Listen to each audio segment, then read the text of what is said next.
Bonjour les enfants, j'espère que vous allez bien. On se retrouve donc pour les activités de cette semaine.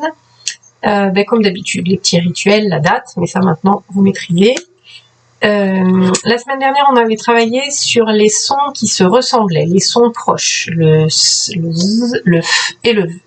Donc j'espère que c'est bien maîtrisé. Si vous ne vous sentez pas encore très au point, vous pouvez refaire l'activité de la semaine dernière.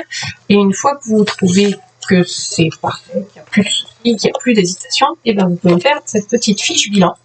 Donc avec les maisons pour chaque son et les petites étiquettes. Si vous vous sentez très fort, très à l'aise, vous me prenez toutes les étiquettes qui sont là. Sinon, vous vous contentez de celle-ci. Ça, c'est quand même très facile. Donc au minimum celle-là, et je pense que vous êtes quand même capable de me faire ces étiquettes-là. Donc voilà pour ce qui est de la phonologie sur les sons qui se ressemblent. Non, c'est pas tout, parce qu'après on va faire autre chose aussi, toujours en phonologie. Je ne sais pas pourquoi j'enlève ça. Donc une fois que ça, c'est fait, je vais vous mettre en lien une petite histoire racontée. Ça s'appelle La belle histoire du prince de Motordu. Donc je vous laisse écouter cette histoire, la découvrir. Vous allez remarquer plein de choses rigolotes.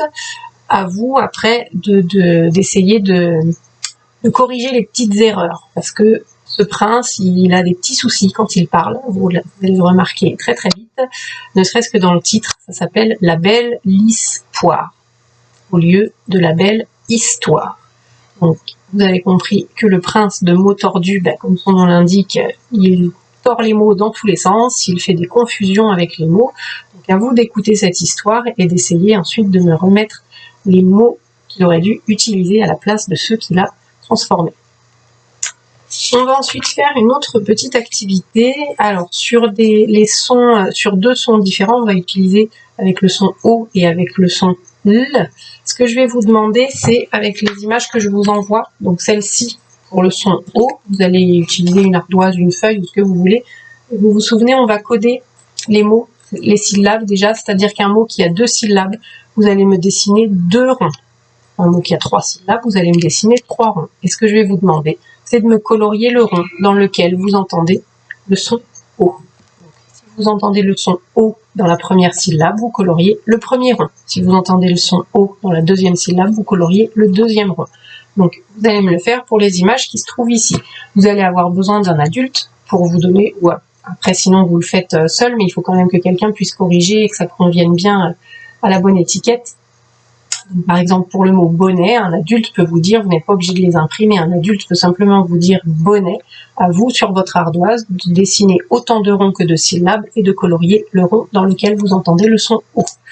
Et je vous mets une autre série d'images pour faire exactement le même travail, mais sur le son L qui correspond à la lettre L.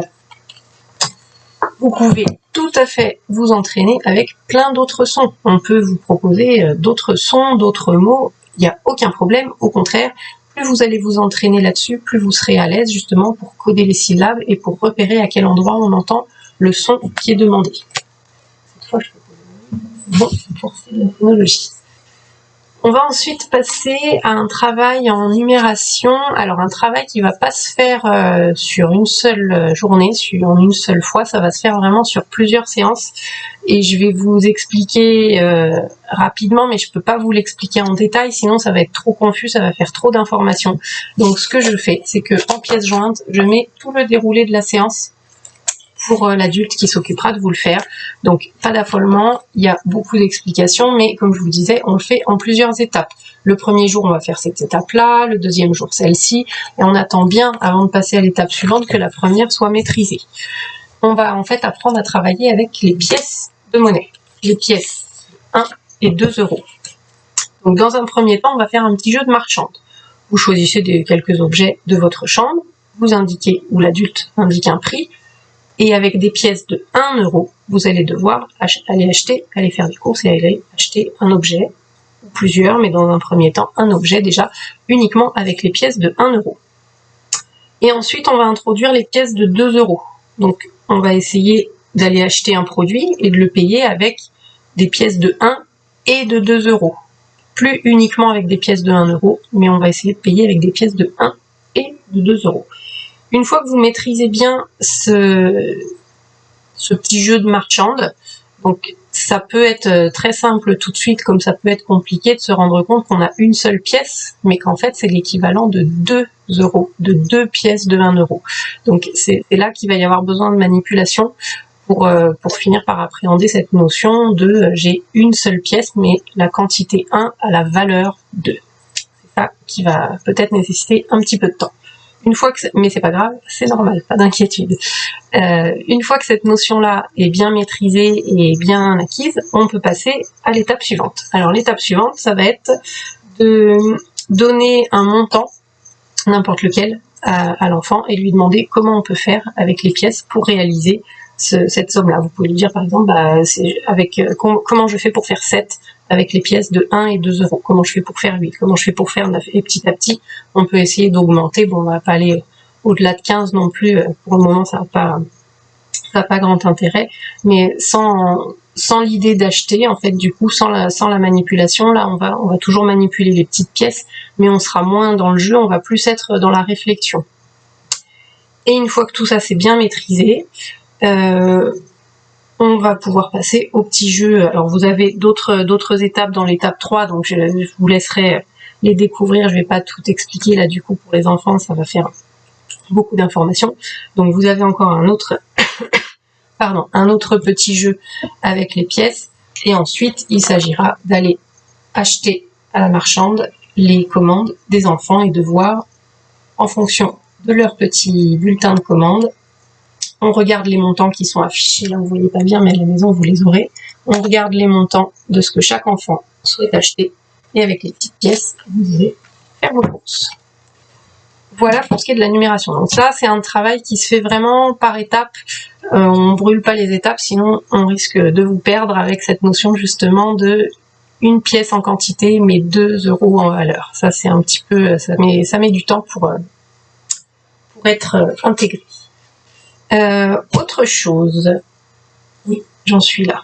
Je vais vous demander dans la semaine de me dessiner votre famille, donc de me dessiner tous les membres de votre famille, et on va essayer d'affiner un petit peu les dessins des bonshommes. Donc le schéma corporel, il est acquis, la tête, le ventre, les bras, les jambes, les mains, les pieds.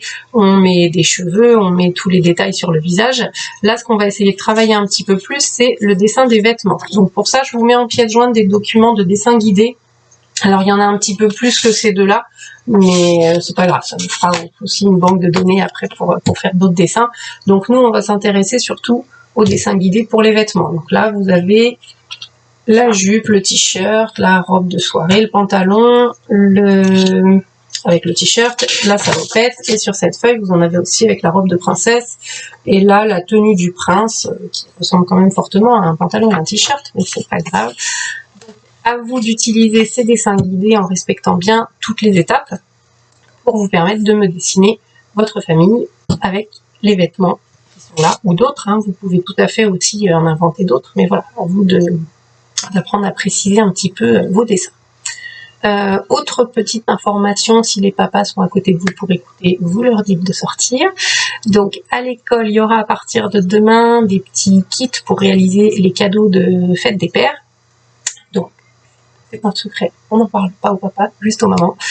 Donc vous allez pouvoir venir les chercher à l'école. J'ai envoyé un petit mail déjà avec toutes les explications pour réaliser les objets qu'on a réalisés.